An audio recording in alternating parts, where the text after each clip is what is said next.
Do it for yourself. Be the best version of you, and then you'll be the best version of whatever other role you have in life, whether it be a father, a grandfather, an OnlyFans creator. Before we get into today's topic, guys, let me do a quick good deed for the day, if you can bear with me for 15 seconds. Down the years on YouTube, I have received plenty of negative comments, plenty of abusive comments, but luckily I have been built with a certain level of durability, a certain level of confidence. You don't wear clear lens, red sunglasses, or a sexy strappy vest like this without a certain level of confidence, but not everyone has that level of confidence or durability. So if you're one of those people who goes onto a video, doesn't like what they see, and instinctively feels the need to write something abusive, just hold it back, guys. Move on to the next video, find something you like, and leave that person alone. Now, as for today's topic, guys, I want to say one thing and one thing only. Just because you're getting older, just because life gets tough, do not give up on fitness. This video idea was born of a conversation I had with a friend the other day, a friend who is in good shape, who takes care of themselves, who prioritizes fitness, and he looked at us both and said, not a dad bod in sight. And the first thing I thought is, you don't have any kids. Maybe he identifies as a father in this modern society, and I have to accept that. It did get me onto this interesting trail of thought of like, what is a dad bod and where has this concept come from? I know it's been around for a long time now. I'm not coming at this from the female perspective. It's not what makes the dad bod sexy, what makes women attracted to it. Thinking more, how does a man develop a dad bod? When I was in my early 20s, I remember this group of people back home in the UK, who were always forever posting about the gym, talking about the gym, uploading their pictures onto Facebook. These days, 10 years later, I don't see any of those people talking about fitness anymore. Now,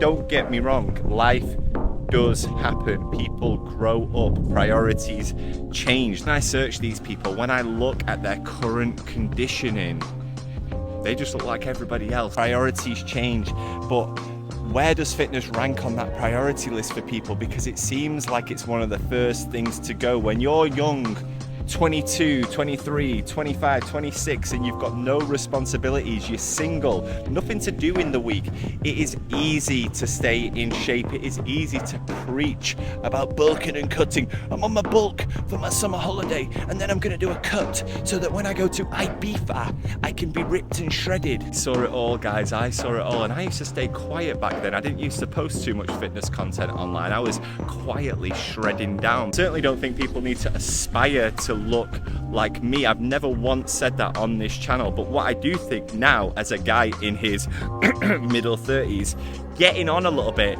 is that everyone should prioritize their health, especially if you've got kids,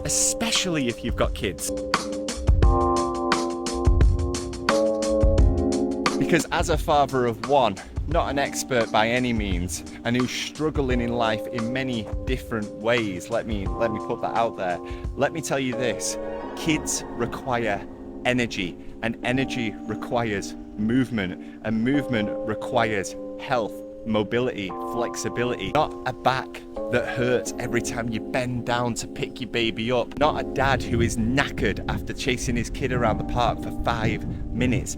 Kids want to play with you. That is one thing that I can confidently say about being a father. My daughter, my baby girl, absolutely loves playing. I was incapable of doing that. If I was incapable of playing with her, of making her laugh, of chasing her around, as well as everything else I've got in my head at the moment, all the other failures that are clocking up, be questioning, what do I offer this child? Yeah, I'm putting a roof over her head. Well, she doesn't know that. She's not going to know that for a long time. She's not going to understand that concept for a long time. What she wants now, what kids want now when they're young. I might sound like I'm preaching a little bit, guys, but this is just a one-dimensional preach about being in shape, being there for your kid. What she wants is to play with me. What she wants is for me to not get tired after 10 minutes of playing. If she's been asleep napping for 2 hours like she is right now, she's going to want to play when I go back there. When I go back into the building, la maison, she's going to want to run around. She's going to want me to chase her. And I'm going to do that. Regardless of if I'm a bit tired, I'm going to play with her until she, again, is tired out, because that's what she requires of me right now.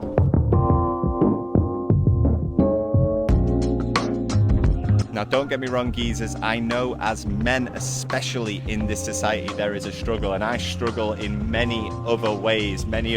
So that's why you got to start putting your priorities in place. What are your priorities for this next few years? That's what I'm thinking. I'm thinking she's only going to be this age, this stage of life, for maybe 5 years. Eventually she's going to grow up, she's going to be more interested in playing with her friends. My role will change, but she is only going to be in this stage of development where me and mummy are her best friends in the world.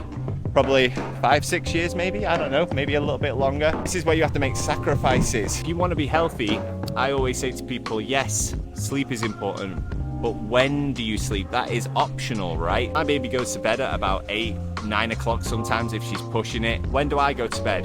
9:30. About an extra 15, 20, 30 minutes. I don't need to stay up until 11 o'clock watching Netflix, scrolling on my phone, wasting time. What am I doing at that time of night? What am I achieving? What is anyone doing at that time of night? Put her to bed, 15, 20, 30 minutes of unwind time, and then we'll be in bed too, because we need to be up early the next morning. I wake up every single day, first in the house, before it's light outside. I either go and get my exercise in early, go down to the condo gym, do some walking, head off to the gym, first one in there, turning the lights on, get a session in. I don't rush these sessions, I take my time. That is my time. I've spoken about that in other videos. The reason I do it, number one, it's for me, it's my time to achieve something with my day. Also, number two, and I think this is more important, the fitter I am, the happier I am, the more content I am, the better father I can be to her. Hopefully, the better husband I can be to my wife, the happier family we can be. If you don't prioritize fitness, that is fine. If you want to have a dad bod, that is absolutely fine if that makes you 100% happy. But if you feel groggy, if you look at yourself and you're not happy, if you feel out of shape, heavy, joint pains, achy, do something about it. It is not too late. I see guys of all ages working the bollocks off in the gym. I'm sure some of them have got kids, I'm sure some of them haven't. It doesn't really matter if you've got kids at the end of the day. Do it for yourself. Be the best version of you, and then you'll be the best version of whatever other role you have in life, whether it be a father, a grandfather, an OnlyFans creator, whatever you're trying to do in your life, you'll do it better if you are in great shape and you're feeling good. Thank you for watching this one, guys. As always, like, comment, subscribe, etc. And until next time, have a great day. Bye bye.